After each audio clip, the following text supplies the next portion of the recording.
सर्वेभ्यो नमो नमः। आज हम शुरू करने जा रहे हैं हमारा डीएवी कक्षा 8वीं का प्रथम पाठ। सर्वे भवन्तु सुखिनः, सर्वे सन्तु निरामयाः, सर्वे भद्राणि पश्यन्तु, माँ कश्चित् दुख भाग भवेत्। ये आपको दिखाई दे रहा होगा। ये दो चीज़ें होती हैं, एक अन्वय होता है और एक होता है भावार्थ। अन्वय का मतलब है जहाँ पर आप श्लोक के शब्दों को, जो हमारे श्लोक में शब्द है, इन शब्दों को आप वाक्य के अनुसार रखते हैं, वो हमारा अन्वय हो जाता। और भावार्थ का मतलब है जहाँ पर आपके श्लोक का भाव बताया जाता है। तो अन्वय से ही हम अर्थ करेंगे, क्योंकि अन्वय से अर्थ करने में थोड़ी सी आसानी होती है। चलिए देखते हैं। सर्वे सुखिनः भवन्तु, ये वाली पंक्ति हमारी, तो सभी सुखी हो। सर्वे निरामयः सन्तु, सभी निरोगी हो। सर्वे भद्राणि पश्यन्तु, सभी, भद्राणि का मतलब है कल्याणकारी रूप से देखें। कश्चित् दुख भाग मा भवेत्, कोई भी दुख का भागी ना हो। हमारा ये प्रथम श्लोक पूर्ण हुआ। तो प्रथम श्लोक का एक बार मैं सिर्फ और सिर्फ अर्थ बता देती हूँ कि कैसे होगा। सभी सुखी रहे, सभी निरोगी रहे, सभी कल्याण पूर्वक देखें और कोई भी दुख का भागी ना हो।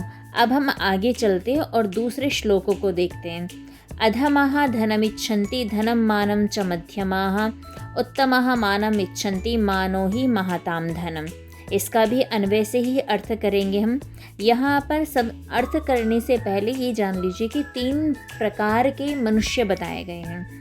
सबसे पहले कहा गया है अधमः, दूसरा कहा गया है मध्यमः और तीसरा कहा गया है उत्तमः। तो ये जो 3 प्रकार के मनुष्य हैं, ये कैसे कैसे होते हैं उसके बारे में बताया गया है। तो पहले कह रहे हैं अधमः धनम इच्छन्ति। जो अधम कैटेगरी के लोग होते हैं वो केवल और केवल धन को चाहते हैं। आप ये भी कह सकते हैं धनम चाहने वाले, धन को चाहने वाले अधम लोग होते हैं। मध्यमः धनम मानम च इच्छन्ति, और जो धन और मान सम्मान, मानम का मतलब है मान सम्मान, दोनों को चाहते हैं, वो मध्यम कैटेगरी के लोग होते हैं। लेकिन तीसरा कहा जा रहा है यहाँ पर उत्तमः मानम इच्छन्ति, परंतु जो हमारे उत्तम वर्ग के लोग होते वो हमारे मानम इच्छन्ति, मान सम्मान को चाहते हैं। माना ही महताम धनम भवति, मानः जो मान सम्मान है वह ही का मतलब है वह ही, महताम धनम भवति वह ही सबसे बड़ा धन होता है, सबसे मूल्यवान धन होता है। इस श्लोक का मैं आपको सिंपल शब्दों में भी अर्थ बता देती हूँ। अधम मनुष्य धन को चाहता है, मध्यम धन और मान सम्मान दोनों को चाहता है, उत्तम मनुष्य केवल मानव इच्छन्ति, मान को चाहता है, और जो हमारा मान सम्मान है वो ही सबसे बड़ा धन है। अब इसके पश्चात हम आगे चलते हैं और तृतीय श्लोक की तरफ बढ़ते हैं। तृतीय श्लोक जो है हमारा वो कहते हैं जाड्यम धियो हरति सिंचति वाचि सत्यम, मानो नतिम दिशति पापमपाकरोति, चेतः प्रसादयति दीक्षु तनोति कीर्तिम, सत्संगति कथय किं न करोति पुंसाम। तो इस तरीके से आप थोड़ा सा इस श्लोक को गा सकते हैं। वैसे मुझे गाना नहीं आता, मेरे गाने में कोई भी अशुद्धि है तो उसको माफ़ कर दीजिएगा, क्योंकि मुझे गाना नहीं आता। तो चलिए अब हम इस श्लोक के अर्थ को देखते हैं। तो अन्वय से ही हम अर्थ देखेंगे। क्या कह रहे, सत्संगति ही। अच्छा, एक चीज़ ध्यान रखिएगा कि इस श्लोकों को समझने के लिए आपको हर शब्द के साथ सत्संगति ही शब्द को जोड़ना है। सत्संगति ही शब्द का अर्थ है अच्छी संगति। अच्छी संगत का मतलब क्या है, जिनके साथ आप उठते बैठते हो वो लोग अच्छे हो, उनकी संगति अच्छी हो। तो सत्संगति ही अच्छी संगति, धियः जाड्यम हरति, धियः का मतलब है बुद्धि, बुद्धि की जाड्यम हरति, जाड्यम कहते हैं जड़ता को। आपकी बुद्धि जब, जड़ किसको कहा जाता है, जड़ वस्तुएं होती है ना हमारी, बिल्कुल निर्जीव वस्तुएं होती है जिनको अगर आप टच करते हो तो कुछ भी फील नहीं होता। जैसे पत्थर हो गया, अलमारी हो गई, गेट हो गया, दरवाज़ा हो गया, तो आप अगर दीवार हो गई इनको टच करते हैं तो क्या इन लोगों को कुछ भी फील होता, नहीं होता। तो ये हमारी निर्जीव वस्तु है। वैसे ही हमारी जो बुद्धि है वो बुद्धि भी जड़ हो जाती है। तो ये कह रहे सत्संगति ही धियः जाड्यम हरति, जो सत्संगति है वो हमारी बुद्धि की जो ये जड़ता है ना, इस जड़ता को हरण कर लेती है। हरण करने का मतलब है दूर कर देती है। अब जो ये सत्संगति ही शब्द है ये दूसरी पंक्ति के साथ भी आएगा। तो सत्संगति ही वाची सत्यम सिंचति, वाची सत्यम सिंचति। तो का वाची सत्यम सिंचती, तो सत्संगति ही वाची सत्यम सिंचती। जो सत्संगति है वो वाची वाणी को सत्यम सिंचती, सच से सींचती है। उसके बाद कह रहे हैं मानोन्नतिम दिशति। यहाँ पर आप इसमें संधि विग्रह अगर करेंगे तो मानः प्लस उन्नतिम क्या हो जाएगा, मानः प्लस उन्नतिम। और मान सम्मान को और उन्नतिम वृद्धि को, तो सत्संगति ही शब्द को पुनः यहाँ पर जोड़ दीजिए। सत्संगति ही मानोन्नतिम दिशति। जो सत्संगति है, अच्छी संगति है, वो आपके मान सम्मान को और आपकी उन्नति को प्राप्त कराने में आपकी मदद करती है। पापम अपाकरोति, अपाकरोति का मतलब है दूर कर देती है। तो का दूरम करोति पापम, सत्संगति ही, सत्संगति ही पापम अपाकरोति। फिर आते हैं सत्संगति जो है वो पाप को दूर कर देती। सत्संगति ही चेतः प्रसादयति। जो सत्संगति है वो आपके चेतः प्रसादयति, चित्त को प्रसन्न करती है, आपके मन को खुश कर देती है। सत्संगति ही दिक्षु कीर्तिम तनोति। दिक्षु कहते दिशाओं में, कीर्तिम आपके यश को, आपकी उन्नति की चर्चा को, तनोति फैला देती है। तो सत्संगति सभी दिशाओं में आपकी कीर्ति को फैला देती है। तो अब पूछा जा रहा है कथया, कहो। सत्संगति ही, जो हमारी सत्संगति है वो पुंसाम मनुष्य के लिए किम ना करोति, क्या नहीं करती है। आप ये देख लीजिए कि हम मनुष्यों को जो भी चाहिए अपने जीवन में, हमें क्या चाहिए कि हमारी बुद्धि बहुत अच्छे से चले, तो सत्संगति हमारी बुद्धि को बहुत अच्छा चलाती है। हम चाहते कि हमारी वाणी बहुत ओजस्वी हो जाए। ओजस्विता का मतलब है आपकी वाणी की तरफ सब लोग आकर्षित हो जाए। अगर आप एक बार स्टेज पे चले जाए और बोलना प्रारंभ करें तो सब लोग मंत्र मुग्ध हो जाएं, ऐसी वाणी की कामना करते हैं सभी लोग। तो सत्संगति हमें वो देती है, मान सम्मान देती है, उन्नति की तरफ बढ़ाती है हमें सत्संगति। हमारे पाप को दूर करती है, हमारे मन को प्रसन्न करती है और हमारा जो यश है, हमारी जो कीर्ति है, उसको सभी दिशाओं में फैलाती है। तो अब बताइए कि ऐसा क्या है जो सत्संगति हम मनुष्यों के लिए नहीं करती है। तो चलिए इसी श्रृंखला में हम अब आगे चलते हैं। चतुर्थः श्लोकः निन्दन्तु नीति निपुणः यदि वास्तुवन्तु लक्ष्मीः समाविशतु गच्छतु वा यथेष्टम् अद्यैव वा मरणमस्तु युगान्तरे वा न्यायात् पथः प्रविचलन्ति पदम न धीरः। इस वाले श्लोकों को भी हम अन्वय से देखेंगे।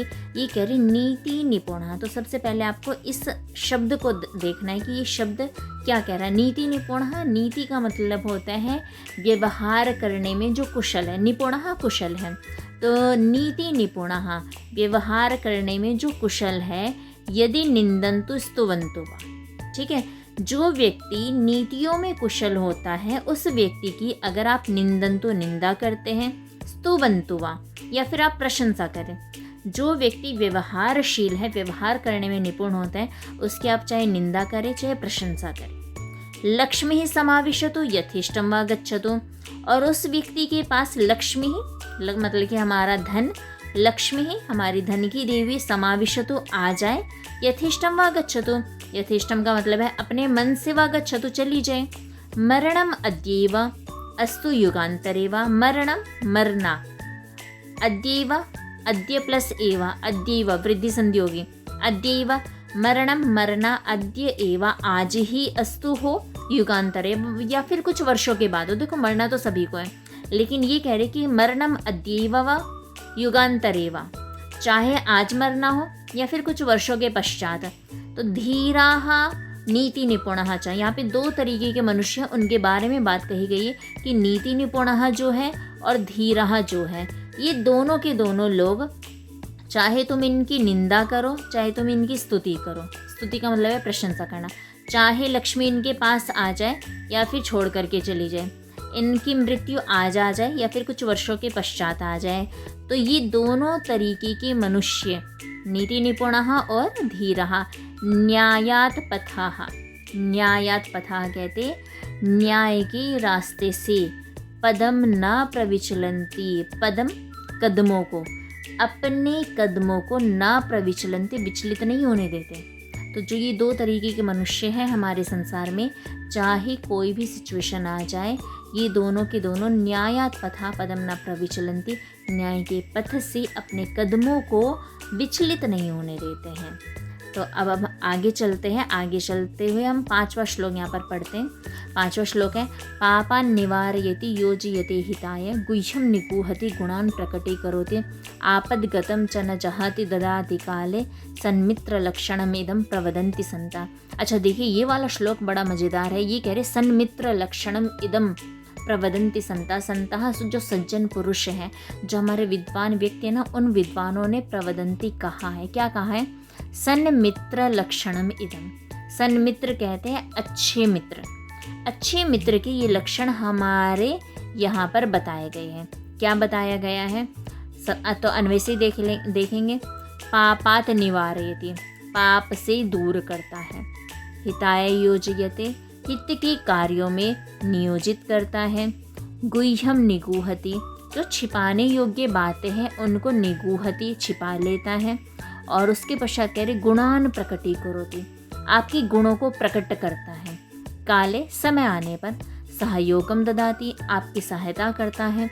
और आपदगतम च न जहाति, आपदगतम कहते विपत्ति के समय पर। जब कोई विपत्ति आती तो उस टाइम पर च न जहाते, आपको छोड़ करके नहीं जाता है। तो सज्जन मनुष्यों ने, जो हमारे विद्वान, सज्जना संतः का मतलब है यहाँ पर विद्वान पुरुष, विद्वानों ने इदम, यह सन्मित्र के लक्षण बताए। ये हमारे जो अच्छे मित्र होते हैं ना, उनके लक्षण बताए। कौन कौन से लक्षण बताए? एक बार दोबारा से देख लेते। पापात निवारयति, पाप से दूर करता है। हिताय योजयते, हितकारी कार्यों में नियोजित करता है। गुह्यम निगूहति, जो छिपाने योग्य बातें उनको छिपा लेता है। गुणान प्रकटीकरोति, गुणों को प्रकट कर देता है। काले सहयोगम ददाति, समय आने पर आपकी सहायता करता है। आपदगतम च न जहाति, और कभी भी विपत्ति के समय पर छोड़ करके नहीं जाता। तो आप लोग देख लीजिए, ये हमने प्रथम पाठ के 5 के 5 श्लोक पढ़ लिए हैं। अगर आपको कोई भी श्लोक इनमें से समझ नहीं आता या फिर कोई भी डाउट होता है तो आप कमेंट बॉक्स में मुझे कमेंट कर दीजिएगा। मैं आपके सवाल का जवाब दे दूँगी। और हमारे चैनल को फॉलो करिए, जिससे कि आपको आसानी हो हमारी और वीडियोस देखने में।